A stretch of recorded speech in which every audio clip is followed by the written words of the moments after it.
Whatever color your skin is right now, there's a decent chance it's not what your ancestors looked like. Not tens of thousands of years ago, but a few thousand. And that number is sure enough that it should genuinely change how you picture the past. Because the assumption built into basically every history class, every documentary, every casual conversation about early humans in Europe is wrong. Not slightly off, structurally wrong. The pale skin we associate with Europeans isn't some ancient, deeply rooted trait stretching back to the beginning of human settlement on the continent. The evidence we now have puts the timeline somewhere that should stop you cold, and it raises a question the textbook version never bothered to ask.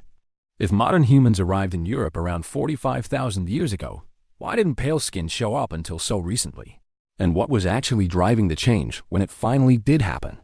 The textbook assumption is that when the first modern humans arrived in Europe, around 45,000 years ago, they quickly evolved pale skin to adapt to the region's dimmer sunlight relative to Africa. That's what most of us learned. That's the version of the story that feels obvious. Move away from the equator, less sun. Skin gets lighter. Simple, right? Wrong. And the evidence we now have doesn't just challenge that story. It basically dismantles it. This video is about when pale skin actually appeared in humans, how it happened, why it happened, and the genuinely strange science underneath all of it. By the end, you're going to understand something that most people, including a lot of people who think about this stuff, have completely backwards. And I'll tell you right now, there's one piece of this story that almost nobody talks about, and it's the part that makes the whole picture finally make sense. We'll get there. First, let's start with the finding that made headlines a few years back, because it's the perfect place to begin. His name is Cheddar Man, not because he liked cheese. He actually couldn't even digest dairy, which is a fun detail, but because he was unearthed in 1903 in a cave at Cheddar Gorge, in the county of Somerset, Britain's oldest nearly complete human skeleton. He had dark skin, blue eyes, and dark curly hair when he lived in what is now southwest England 10,000 years ago. Scientists read his DNA, and what they found stopped a lot of people cold. Cheddar Man's skin color was described as dark to black by the scientific team, which also included researchers from London's Natural History Museum. Dark to black skin. Blue eyes, in England, 10,000 years ago. As one researcher at the Natural History Museum put it, it seems that pale eyes entered Europe long before pale skin or blonde hair. The traits we assume evolved together. They didn't. They came apart. And that combination, dark skin with blue eyes, wasn't some weird genetic outlier. A new analysis of Cheddar Man's DNA proved he was genetically similar to other dark-skinned individuals from the Mesolithic era found in Spain, Hungary, and Luxembourg, whose DNA had already been sequenced. This was the norm, the standard, the default for people living across Western Europe at the time. So, if the first Britons were dark-skinned and Mesolithic Europeans from Spain to Luxembourg were dark-skinned, then when exactly did that change? And why? Here's where it gets even more interesting and more recent than you'd expect. A team of researchers at the University of Ferrara in Italy examined 348 ancient human genomes from people who lived between 45,000 and 1,700 years ago. That's a massive sample. And what they found was striking. For much of the tens of thousands of years covered by the sampled DNA, 63% of ancient Europeans had dark skin, while only 8% had pale skin. The remaining individuals fell somewhere in between. 63% dark, 8% pale. For most of European prehistory, lighter pigmentation traits emerged gradually and non-linearly, with dark skin persisting in many populations well into the Copper and Iron Ages. And even more surprisingly, analysis of samples from between the Copper Age, around 5,000 years ago, and the Iron Age, roughly 3,000 years ago, found that only about half of the people in question had light or pale skin tones 5,000 years ago, meaning the people who were building megalithic monuments, organizing early societies, farming the land across Europe, many of them were still dark-skinned.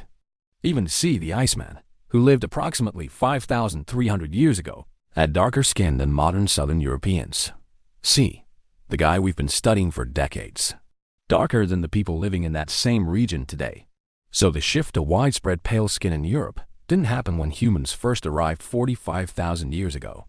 It didn't even happen when Cheddar Man was alive 10,000 years ago. According to the research, pale skin did not become prevalent until about 3,000 years ago, while into the Iron Age, even though some characteristics linked to lighter skin started to emerge about 14,000 years ago. 3,000 years ago. That is genuinely recent. In the full scope of human history, that's practically yesterday now. The obvious question is, what caused it? Why then? Why not earlier? And this is where the story gets complicated in a really satisfying way.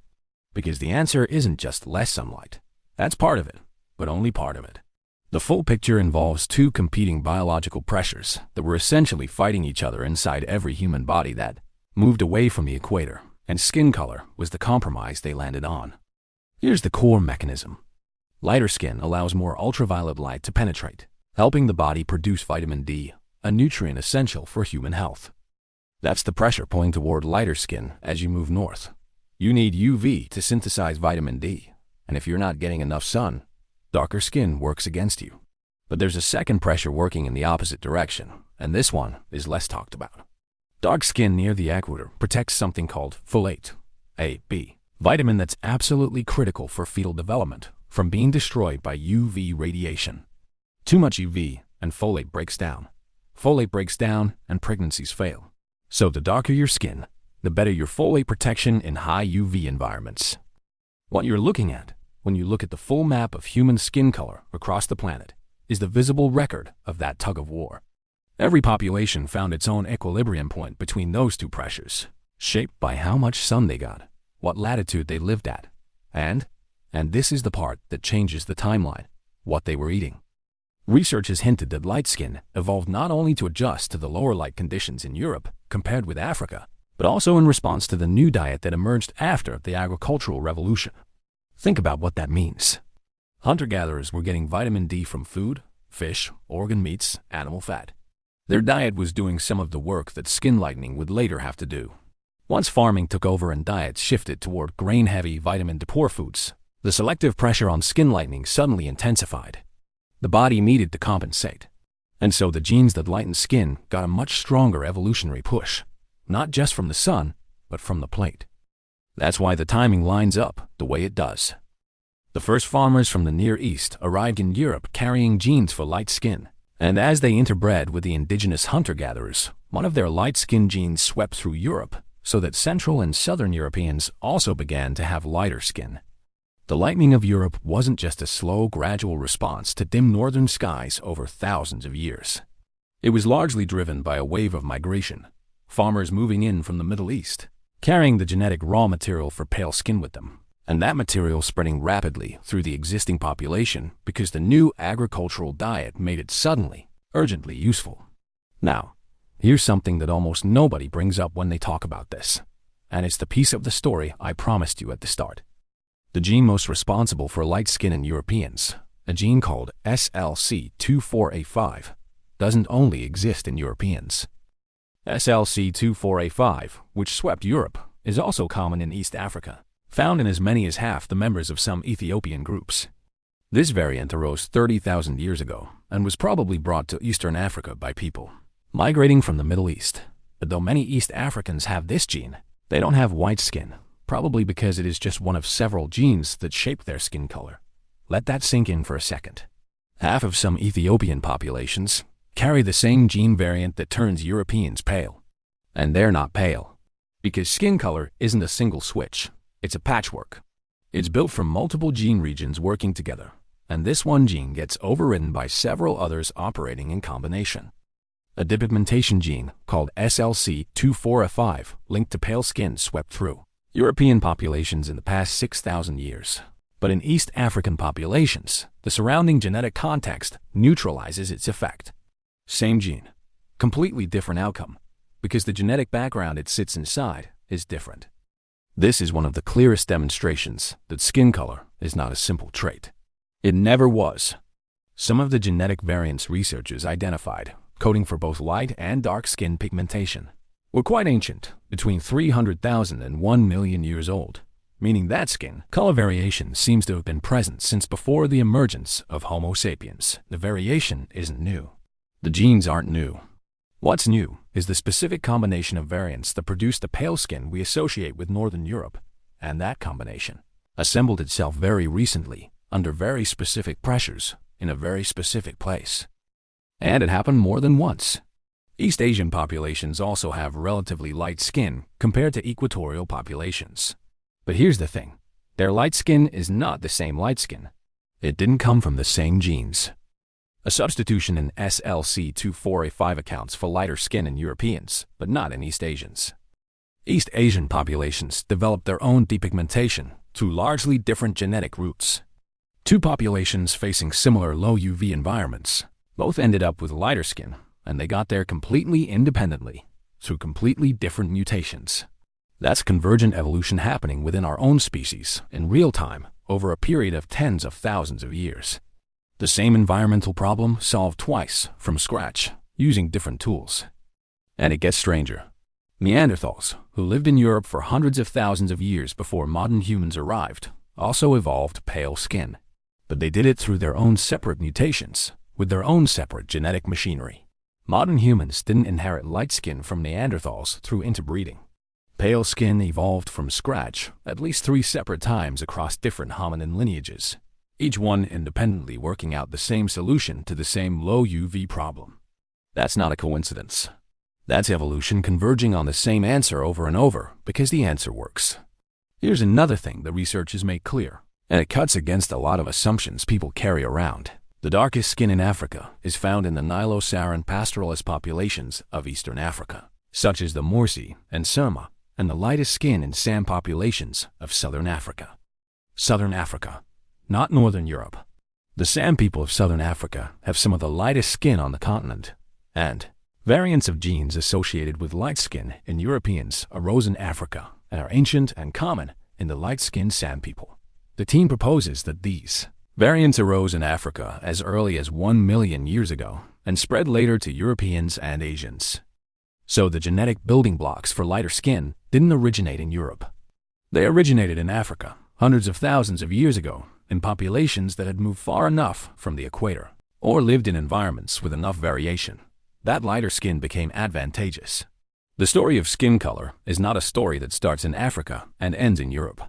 It's a story that starts in Africa, branches out in every direction, doubles back on itself, and arrives at a dozen different destinations through a dozen different routes. And the extreme ends of that spectrum, the very darkest and the very lightest skin, are actually the evolutionary outliers, not the default. Research suggests that most migrating human populations landed on tannable intermediate skin that could adjust seasonally, darkening in summer and lightening in winter, a flexible middle ground adaptation that was arguably more common across human history than either extreme. The very darkest and very lightest skin tones only evolved under unusually intense UV conditions, extremely high near the equator, extremely low in far northern latitudes. For everyone else, the answer was somewhere in between, which brings us back to where we started. Nearly all Europeans had dark skin during the Paleolithic era, which lasted between 45,000 and 13,000 years ago. The people who walked into Europe tens of thousands of years ago were dark-skinned. They stayed dark-skinned for a very long time. Pale skin, as well as other traits such as tallness and the ability to digest milk as adults, arrived in most of the continent relatively recently. And the change, when it came, was driven not just by sunlight, but by migration, diet, and the rapid spread of a handful of gene variants that were in the right place at the right time. So when did humans first become white? The honest answer is, much more recently than almost anyone assumes. Pale skin did not become prevalent until about 3,000 years ago, well into the Iron Age. For the vast majority of the time, modern humans have lived in Europe. For most of the story, they look nothing like the image most people carry in their heads when they picture ancient Europeans. The Cheddar Man with his dark skin and blue eyes wasn't an anomaly. He was the norm. And the version of European appearance we think of as ancient and deep-rooted is, in evolutionary terms, basically brand new. Skin color isn't a fixed identity handed down through deep time. It's a moving target, a biological negotiation between your ancestors and their environment, always adjusting, never finished. And the fact that it evolved independently, multiple times in multiple lineages, through multiple different genetic pathways, all arriving at similar answers to similar problems. That's not a story about race. That's a story about how remarkably good life is at solving the same problem from completely different directions. That's the part we're sitting with,